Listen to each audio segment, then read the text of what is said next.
Fake కేసులు వేయడము. ఆ తర్వాత వాళ్ళకి ఆ కేసుల్లోంచి అక్విటల్ అంటే వాళ్ళ పైన నేరం రుజువవ్వక వాళ్ళు నిరపరాధులని తెలిసి కోర్టు వాళ్ళని వదిలేస్తూ ఉండడం జరుగుతుంది.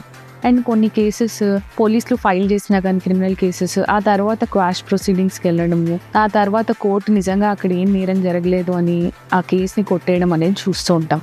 అయితే సోషల్ మీడియాలో సెర్చ్ చేసినప్పుడు మనం గూగుల్‌లో సెర్చ్ చేసినప్పుడు వాళ్ళ పేర్లతో సహా అన్నీ బయటికొస్తూ ఉంటాయి. ఆర్డర్స్ అవన్నీ.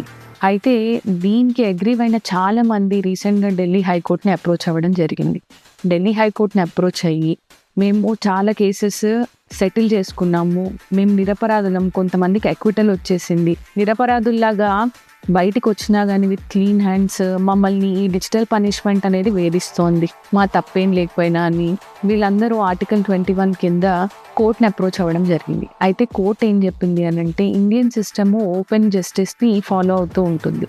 Everything will be fair and open to everyone. అయితే కోర్ట్ నిజంగానే ఆర్టికల్ 21 కింద రైట్ టు బి ఫర్గాటెన్ అనేది కూడా మనం గుర్తు చేసుకోవాలి. ఎందుకనంటే article 21 right to be forgotten and forgiven అనేది కూడా కవర్ చేస్తుంది కాబట్టి కొన్ని మ్యాట్రిమోనియల్ కేసెస్‌లో, అక్విటల్ వచ్చిన కేసుల్లో, క్వాష్ అయిన కేసుల్లో, కొన్ని ప్రైవేట్ మ్యాట్రిమోనియల్ కేసులో వీళ్ళ పేర్లు ఇవన్నీ డీఇండెక్స్ చేయడము, మాస్క్ చేయడము, లేదు అనంటే రిమూవ్ చేయడము అనేది బెటర్ ఏమో అని కోర్ట్ అభిప్రాయపడింది. అండ్ గూగుల్‌కి కూడా అదే చెప్పింది. అయితే ఈ డిజిటల్ పనిష్మెంట్ అనేది వీళ్ళకి జీవితాంతము వాళ్ళు తప్పు చేయకపోయినా సెర్చ్ రిజల్ట్స్‌లో వాళ్ళు రావడము, వాళ్ళు డీఫేమ్ అయిపోవడము, వాళ్ళని నిజంగానే వెంటాడుతున్న క్రైమ్ లాగా ఆల్‌దో వాళ్ళు ఏం చేయకపోయినా అనేది వాళ్ళ అభిప్రాయం. మరి మీ అభిప్రాయం ఏంటో ప్లీజ్ కమెంట్.